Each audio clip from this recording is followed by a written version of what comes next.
Una de las rutas marítimas más importantes del mundo, el Canal de Panamá, sufre una profunda sequía que amenaza con poner en jaque otra vez al comercio internacional. Los cuellos de botella, que nos sorprendieron a todos tras la pandemia, comienzan a ser cada vez más frecuentes a la mínima que hay una mayor demanda global.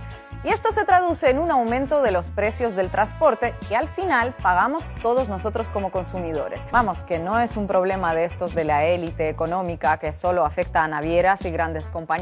Además, a la falta de agua en el Canal de Panamá se unió recientemente un problema más. Otra importante vía marítima mundial, como es el Canal de Suez, ahora mismo es insegura para los buques de carga. La razón, los ataques que llevan a cabo los hutíes de Yemen en represalia por la agresión de Israel contra Palestina. Todo ello ha obligado a muchas compañías a buscar rutas alternativas, incluso siendo más largas o costosas. Este es el caso, por ejemplo, del Estrecho de Magallanes, que une el Pacífico y el Atlántico a través de Chile y Argentina, lo que obliga a algunos barcos, según su destino, a rodear prácticamente América. Pero no hay mal que por bien no venga, que dice el refrán, y ya hay algunos países que en medio de estos trastornos marítimos, digamos, han visto una oportunidad. Y aquí es donde entra en juego México, porque en su caso no es que esté pensando en desarrollar algo desde cero para que sea útil en 20 años, sino que lleva tiempo trabajando en una infraestructura que podría cambiar todo esto. Ahora han padecido de sequía y no tienen agua suficiente para garantizar el paso de barcos con más calado y están reduciendo el número de barcos que pasan por el canal y ya se hizo ahí un tapón. Esto tiene que ver con el comercio mundial y cualquiera sabe que la opción ante una situación así es el istmo de Tehuantepec. Hablamos del corredor interoceánico del Istmo de Tehuantepec, una de las obras más emblemáticas de la Cuarta Transformación de López Obrador y quizá la menos conocida desde fuera de México. ¿Por qué es importante este proyecto? ¿Cómo ayudaría al comercio marítimo? ¿Podrá sustituir al Canal de Panamá? Estas son algunas de las cuestiones que hoy abordaremos en Cafeína. Háganse socios de Canal Red y suscríbanse a nuestros canales de YouTube. También estamos en otras redes sociales como X, antiguo Twitter, Instagram, Facebook y TikTok, y nos pueden leer en Diario Red.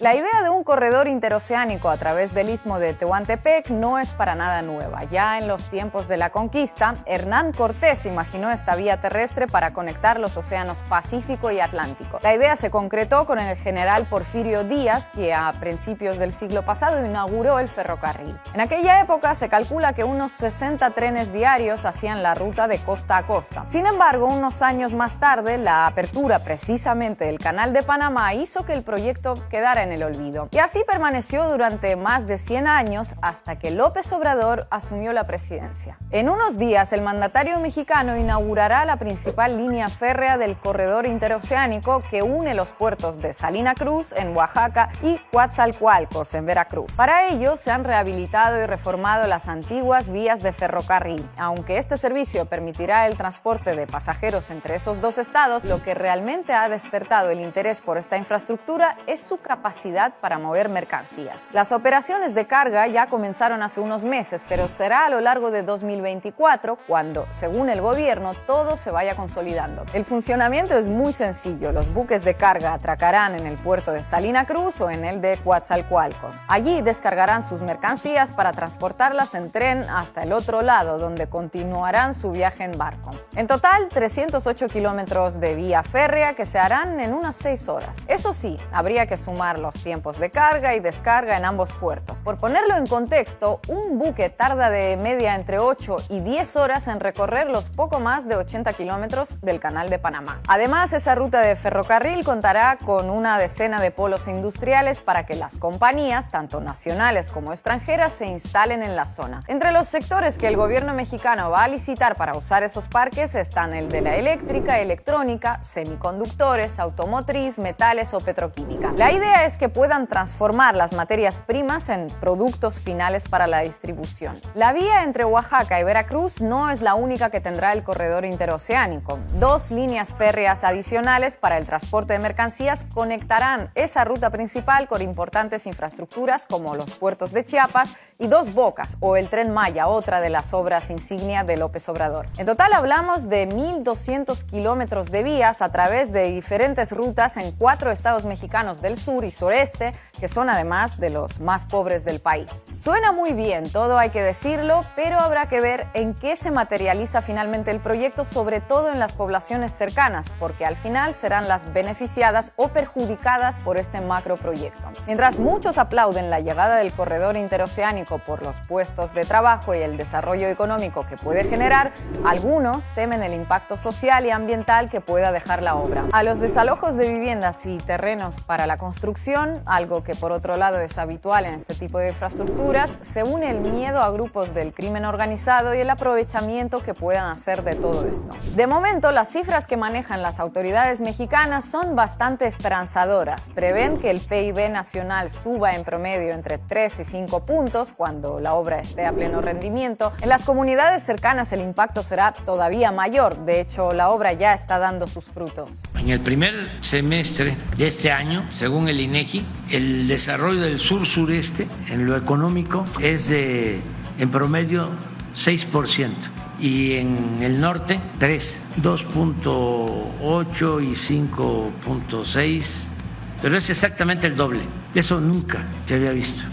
El gobierno mexicano estima que el corredor interoceánico moverá anualmente 1,4 millones de contenedores dentro de una década. Y de nuevo, para poner esta cifra en contexto, el año pasado, por el Canal de Panamá, ya afectado por la sequía, cruzaron 8,5 millones de contenedores. La cifra es mucho mayor, indudablemente, pero si los números de México se cumplen, no estaríamos hablando de una cosita menor, porque es un proyecto nuevo, de reciente creación, que podrá ir creciendo con los años. Al menos así sucedió con el propio Canal de Panamá. Y este es un poco el resumen de una de las obras estrella del sexenio de López Obrador, que ha pasado prácticamente desapercibida hasta que la falta de agua en la vía panameña ha obligado a la búsqueda de alternativas. Hace unos meses, el promedio de espera que tenía por delante un buque para cruzar el Canal de Panamá superó la semana. Algunos barcos llegaron a pagar cifras millonarias en subastas para evitar la espera.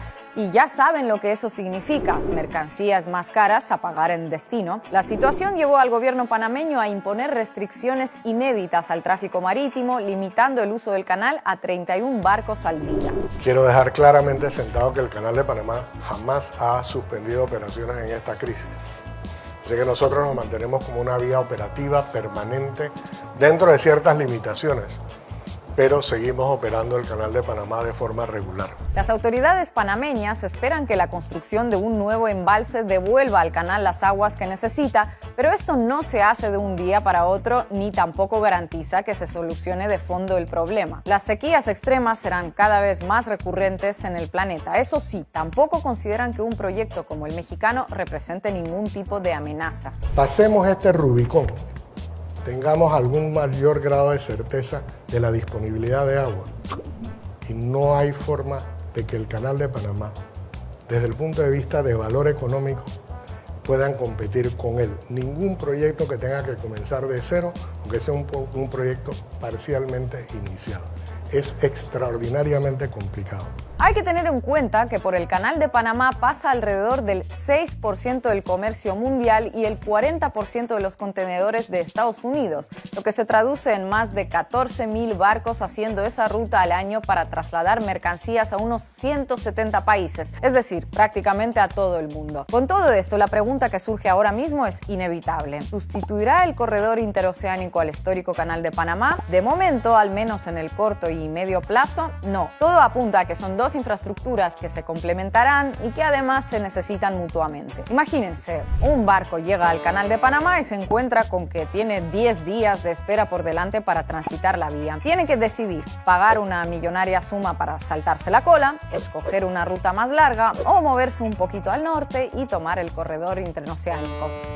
Es decir, la clave de todo esto es que los barcos no se desviarán de la ruta y la zona seguirá siendo una importante vía para moverse entre el Pacífico y el Atlántico, por lo que todos salen ganando. En resumen, el corredor interoceánico será una vía más a tener en cuenta por los buques de carga, sobre todo si tenemos en cuenta que nos dirigimos a un mundo donde escaseará cada vez más el agua y que otras vías tradicionales pueden verse comprometidas por conflictos bélicos. De fondo, un transporte marítimo mundial que no deja de crecer desde la pandemia, alentado por el consumismo.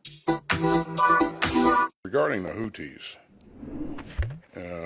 these attacks are reckless, dangerous, and they violate international law. And so we're taking action to build an international coalition to address this threat. And I would remind you that this is not just a U.S. issue. This is an international problem, and it deserves an international response.